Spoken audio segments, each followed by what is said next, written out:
નમસ્તે વિદ્યાર્થી મિત્રો, ધોરણ 10માં તમારે કાલે ગણિતનું પેપર છે. વિભાગ એ માં 24 માર્ક્સના હેતુલક્ષી આવશે. બે વિડીયો ઓલરેડી અપલોડ કરી દીધા છે, મોસ્ટ ઇમ્પોર્ટન્ટ જે તમારી પરીક્ષામાં પૂછાઈ શકે છે. તો ફટાફટ વિદ્યાર્થી મિત્રો પહેલા નંબરનો ક્વેશ્ચન જુઓ. જ્યારે તમને આ પ્રમાણે આપેલું હોય એનો એક ઉકેલ આપેલો હોય તો કૌંસમાં જે લખેલું છે 2 અને k, પહેલાને x યામ કહેવાય, બીજાને y યામ કહેવાય. તો x ની જગ્યાએ 2 મૂકવાના, y ની જગ્યાએ k મૂકવાના, તો તમને આન્સર મળી જશે વિદ્યાર્થી મિત્રો. બરાબર. બીજા નંબરનો ક્વેશ્ચન શું છે હું તમને આન્સર પણ બતાવી દઉં છું.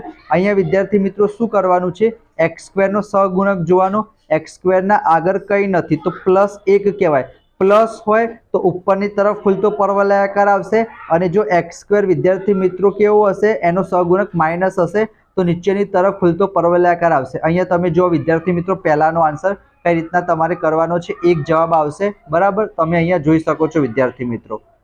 એના પછી બીજાનો મેં તમને કીધું ઉપરની તરફ ખુલતો પરવલયાકાર આવશે કારણ કે x² નો સહગુણક +1 છે એના કારણે.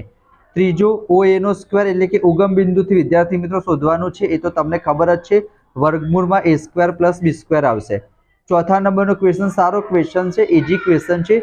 sec અને tan ને વિદ્યાર્થી મિત્રો sin upon cos માં કન્વર્ટ કરી દેવાના. અહીંયા તમે જુઓ, અને પછી તમારે સૂત્ર લગાવવાનું છે a² - b². જવાબ શું આવશે? cos a આવશે. પાંચમા નંબરનો ક્વેશ્ચન પણ ઇમ્પોર્ટન્ટ છે. સ્પર્શકની લંબાઈ 24 સેન્ટીમીટર આપેલી છે, કેન્દ્રથી અંતર 25 આપેલું છે, ત્રિજ્યા શોધવાની. તો 7, 24, 25 પાયથાગોરસની ત્રિપુટી છે. એના સિવાય 3, 4, 5 પાયથાગોરસની ત્રિપુટી છે.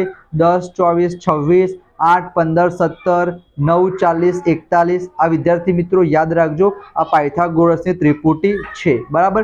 વ્યાસ કીધું હોત તો 7 ના ડબલ 14 સેન્ટીમીટર આન્સર આવત. બરાબર. ચલો, એના પછી z = 3m - 2x બાર. આ સૂત્ર યાદ કરી લેજો. z - m બરાબર શું થઈ જશે? 2 અને કૌંસમાં આવશે m - x બાર. આવો વિદ્યાર્થી મિત્રો એક બીજો પણ છે, એમાં 3 જવાબ આવે છે. તો સૂત્ર યાદ રાખજો, z = 3m - 2x બાર, તો તમને વાંધો નહીં આવે. એના પછી નાનામાં નાની અવિભાજ્ય સંખ્યા કઈ કહેવાય? 2. નાનામાં નાની વિભાજ્ય સંખ્યા કઈ કહેવાય? 4. બંનેનો ગુસા કેટલો થશે? 2 થશે. આઠમું પણ ઇમ્પોર્ટન્ટ છે, તમારી કાલની પરીક્ષામાં આવશે. કોઈ પણ બે સંખ્યાનો તમે ગુણાકાર કરો ને, એ કોના બરાબર થશે? એ બે સંખ્યાઓના ગુણાકાર બરાબર થશે. બરાબર. તો તમારે લસા ગુસા શોધવાનું કે તો ભાગાકાર કરવાનો થશે. તો જવાબ શું આવશે? 48 આવશે. ચલો, ક્રમિક પદો કે તો આ મેથડથી તમારે નથી કરવાનું. સૂત્ર યાદ રાખવાનું, જ્યારે a, b અને c આ 3 ક્રમિક પદો હોય તો જે વચ્ચેનું પદ હશે ને એને આપણે 2 વડે ગુણી દેવાનું. એટલું જ યાદ રાખજો. 2b = a + c. શું યાદ રાખવાનું? 2b = a + c. એટલે કે પહેલા પદ ત્રીજા પદનો સરવાળો કરશો એ કોના બરાબર આવશે? વચ્ચેના પદના બમણા જેટલો આવશે. બરાબર. એનાથી તમારે ઇઝીલી આન્સર મળી જશે. 10મા નંબરનું સૂત્ર તો ખબર જ છે, મધ્યક શોધવાનું. x બાર = σ_fi(xi) / σ_fi. σ_fi(xi) શોધવું હોય તો બંનેનો ગુણાકાર કરી દેવાનો. જવાબ શું આવશે? 345. બરાબર, બહુ ઇઝી છે. મધ્યકનું સૂત્ર શું થાય? બધા અવલોકનોનો સરવાળો અને છેદમાં ટોટલ અવલોકનોની સંખ્યા. 1, 2, 3, 4, 6 અને 12. એ 12ના અવયવો થઈ જશે. ટોટલ કેટલા થયા? 6 થયા. તો નીચે 6 લખી દેવાનું. બધાનો સરવાળો 28 થશે ભાગ્યા 6. જવાબ શું આવશે? 14/3. લીપ વર્ષ કે આ 12મો દાખલો પણ ઇમ્પોર્ટન્ટ છે. 5 શુક્રવાર કે શનિવાર કે કોઈ ફરક નહીં પડે. તમારે ખાલી જોવાનું કે મહિનો કયો કીધો છે. તમારે 28 બાદ કરી દેવાના, એટલું યાદ રાખજો. નીચે તો 7 જ આવશે. નીચે હંમેશા શું આવશે? 7 આવશે. ઉપર તમારે 28 બાદ કરી દેવાના. તમને એમ કે જાન્યુઆરી કે માર્ચ કે, બરાબર, એમાં 31 દિવસ હોય તો 31 માંથી 28 જશે તો જવાબ શું આવશે? 3/7 આવશે. તમને એમ કે 30 દિવસ વાળો મહિનો હોય તો 30 માંથી 28 જશે તો 2/7 આવશે. ફેબ્રુઆરી મહિનો કે લીપ વર્ષ કે તો 29 દિવસ હોય તો 1 આવશે કારણ કે 29 માંથી 28 જશે તો. અને ફેબ્રુઆરી મહિનામાં એમ કે બિન લીપ વર્ષ કે તો 28 જ દિવસ હોય તો 28 માંથી 28 જાય તો 0/7. તો 0/7, 1/7, 2/7, 3/7 આ 4 પોસિબલ છે.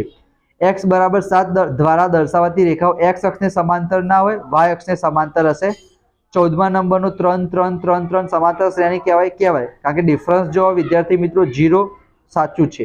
tan θ નું મૂલ્ય 1 કરતાં વધારે હોય ના વિદ્યાર્થી મિત્રો, tan ની કિંમત વર્ગમૂળમાં 3 આવે છે. વર્ગમૂળમાં 3 એટલે તો 1.73 કહેવાય. 1 કરતાં વધી જાય તો tan નું કિંમત 1 કરતાં વધુ પણ હોય અને નાની પણ હશે. એના પછી ડી સેન્ટીમીટર વ્યાસ ધરાવતા પૈડું પરિભ્રમણ 2πd કરે ના, કેટલું કરશે? πd જેટલું જ કરશે, બરાબર. સ્પર્શક વર્તુળને એક બિંદુમાં છેદશે અને એક અને માત્ર એક જ બિંદુમાં છેદે સ્પર્શક. છેદિકા હશે એ બે બિંદુમાં છેદશે. એના પછી વૃત્તાંશનું ક્ષેત્રફળ તમારે કરવાની જરૂર નથી, ખાલી સૂત્ર યાદ કરી દેજો. θ/360 ગુણ્યા πr², બરાબર. જો અહીંયા કીધું છે બિન લીપ વર્ષ કે તો 28 દિવસ હોય, 28 માંથી 28 જાય તો 0, તો 0/7 0 જ કહેવાય. એના પછી 20મો દાખલો પર ઇમ્પોર્ટન્ટ. એક કિંમત આપેલી હોય, બીજી કિંમત શોધવાની કે એકમાંથી બાદ કરી દેવાના. કેમ? કારણ કે P of E plus P of E not બરાબર શું થશે? 1 થશે. 21મો 22મો ઇઝી છે વિદ્યાર્થી મિત્રો. ઉપર એક બિંદુમાં છેદે છે, નીચે બે બિંદુ, નીચે પણ એક જ બિંદુમાં છેદે છે. 21માં ઉપરનામાં એક પણ બિંદુમાં નથી છેદતું. આમ તો ક્વેશ્ચન અડધો આપેલો છે વિદ્યાર્થી મિત્રો. તમને કીધું હશે કે y બરાબર P of x, x બરાબર P of y કૌંસમાં હોય એ જોવાનું. 10 રૂપિયાનો સિક્કો નળાકાર કહેવાય, તો નળાકારનું ઘનફળ πr²h. બંધ ગોળાની કુલ સપાટીનું ક્ષેત્રફળ શોધવું હશે તો સૂત્ર શું આવશે? 3πr² આવશે, કારણ કે ટોટલ સપાટીનું. અર્ધ ગોળો હોય તો 2πr² આવશે, પણ આમાં વિદ્યાર્થી મિત્રો શું છે? ગોલક છે, તો ગોલકનું આપણે કુલ સપાટીનું ક્ષેત્રફળ શોધવું હોય તો વિદ્યાર્થી મિત્રો શું આવશે? 4πr² આવશે. અહીંયા 3πr² ખોટું આપ્યું છે. યાદ રાખજો, ગોલક હોય તો ગોલકની વક્ર સપાટીનું કે કુલ સપાટીનું કે 4πr² આવશે, બરાબર. અને આઈ હોપ તમને ખબર પડી ગઈ હશે વિદ્યાર્થી મિત્રો. એના સિવાય પણ બીજા 2 વિડીયો અપલોડ કરી દીધા છે. લાઈવ લેક્ચર લીધો તો એ જોઈ લેજો. અને જો તમારે ખૂબ જ સારા માર્ક્સ લાવવા હોય વિભાગ બી, વિભાગ સી અને વિભાગ ડીમાં, તો વન શોટ રિવિઝનના વિડીયો જોઈ લો, બરાબર. 15 મિનિટ 20 મિનિટના વિડીયો હશે, પણ તમારા એક પણ માર્ક્સ નહીં કપાય. 15મું ચેપ્ટર કરી દેજો સંભાવના જૂની ટેક્સ્ટબુક પ્રમાણે. 14મું ચેપ્ટર આંકડાશાસ્ત્ર, એના સિવાય યામ ભૂમિતિ, સમાંતર શ્રેણી, આ 4 ચેપ્ટર મોસ્ટ ઇમ્પોર્ટન્ટ છે. બહુ બધું વેટેજ વાળું છે. ખૂબ જ સારા માર્ક્સ આવશે. Best of luck. કંઈ ડાઉટ હોય તો આજે આપણે લાઈવ લેક્ચર લેવાના છીએ રાત્રે, તો ચેનલને સબસ્ક્રાઇબ કરી નોટિફિકેશન ઓન કરી દેજો. જે કંઈ પણ ડાઉટ હોય લાઈવ લેક્ચરમાં તમે પૂછી લેજો. મળીશું આપણે લાઈવ લેક્ચરમાં. ત્યાં સુધી જય શ્રી કૃષ્ણ, જય Shri Ram. Thank you so much.